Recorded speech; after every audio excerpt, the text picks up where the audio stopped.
എല്ലാവർക്കും നമസ്കാരം. ഒരു നല്ല ദിവസം ആശംസിക്കുന്നു. ഒപ്പം മേടക്കൂറിലെ രണ്ടാമത്തെ നക്ഷത്രമായിട്ടുള്ള ഭരണി നക്ഷത്രത്തിൻ്റെ 2026 ചില ഫലങ്ങളാണ് പറയുന്നത്. വളരെ ശാന്തവും സമാധാനവും ആയിട്ടുള്ള പ്രവൃത്തികളുമായിട്ട് മുന്നോട്ട് പോകാൻ സാധിക്കുന്ന ഒരു കാലയളവാണ് 2026 ആദ്യ പകുതി. പല കാര്യങ്ങളിലും നമ്മൾ വിചാരിക്കുന്ന കാര്യങ്ങളിൽ സംശയങ്ങൾ ഉണ്ടെങ്കിൽ പോലും അവയെ അതിജീവിച്ച് കുറച്ചുകൂടെ ആത്മവിശ്വാസത്തോടു കൂടി പല കാര്യങ്ങളും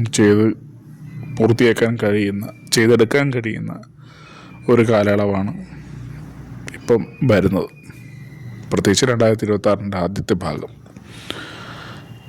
അതിനോടൊപ്പം തന്നെ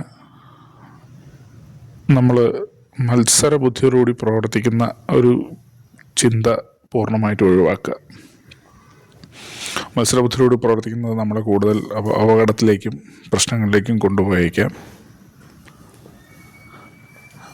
അത്തരം വിഷയങ്ങളാണ് പ്രധാനമായിട്ടും ശ്രദ്ധിക്കാനായിട്ട് ഉള്ളത് 2026.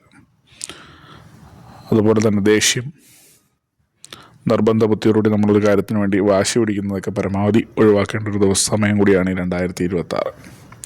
ആരോഗ്യപരമായിട്ട് വലിയ പ്രശ്നങ്ങളൊന്നും ഇല്ലാതെ മുന്നോട്ട് പോകാനായിട്ട് സാധിക്കും. എങ്കിലും വർഷത്തിൻ്റെ രണ്ടാമത്തെ പകുതിയിൽ സ്കിൻ അലർജി പോലുള്ള ത്വക്ക് സംബന്ധമായിട്ടുള്ള രോഗങ്ങൾ, അത്തരം വിഷയങ്ങളൊക്കെ ഉണ്ടായേക്കാം. ധനം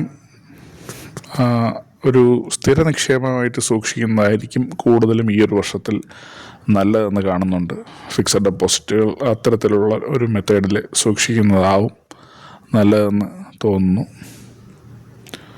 സന്താനങ്ങൾക്ക് ഗുണപരമായിട്ടുള്ള അനുഭവങ്ങൾ പ്രതീക്ഷിക്കാം. സന്താനങ്ങളിൽ നിന്ന് സഹായ സഹകരണങ്ങളും ഉണ്ടാവും.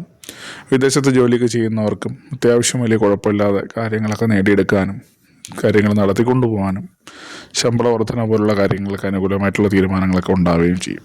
മാതാപിതാക്കളുടെ ആരോഗ്യ സംബന്ധമായിട്ടുള്ള കാര്യങ്ങളുടെ അധിക ശ്രദ്ധ വേണ്ട ഒരു കാലം കൂടിയാണ്.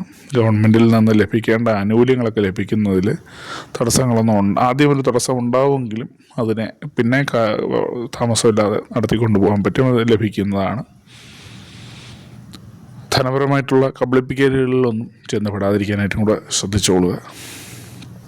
വാഹന സംബന്ധമായിട്ട് ആഗ്രഹിക്കുന്ന വാഹനമൊക്കെ വാങ്ങിക്കുവാനും ഇഷ്ടപ്പെട്ട വാഹനം മാറ്റിയെടുക്കാനൊക്കെ കഴിയുന്നൊരു സമയമാണ്. ശിവക്ഷേത്രത്തിൽ ജലധാര നടത്തുക, അതുപോലെ തന്നെ ശ്രീകൃഷ്ണസ്വാമി ക്ഷേത്രത്തിൽ ദർശനം നടത്തുക, ശാസ്താവിന് നീരാജനം പോലത്തെ വഴിപാടുകൾ നടത്തുക എന്നിവയൊക്കെ ചെയ്യുന്നത് ദോഷഫലങ്ങളൊക്കെ കുറയ്ക്കും. ദാമ്പത്യ കലഹങ്ങളൊന്നും നമ്മളായിട്ടൊരു വിഷയം തുടങ്ങി വെച്ച് വലിയ പ്രശ്നങ്ങളിലേക്ക് പോകാതിരിക്കാനായിട്ട് ശ്രദ്ധിച്ചോളുക.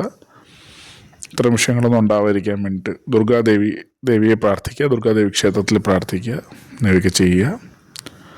നല്ലൊരു വർഷം ഉണ്ടാവട്ടെ എന്ന് ആശംസിക്കുന്നു. നന്ദി.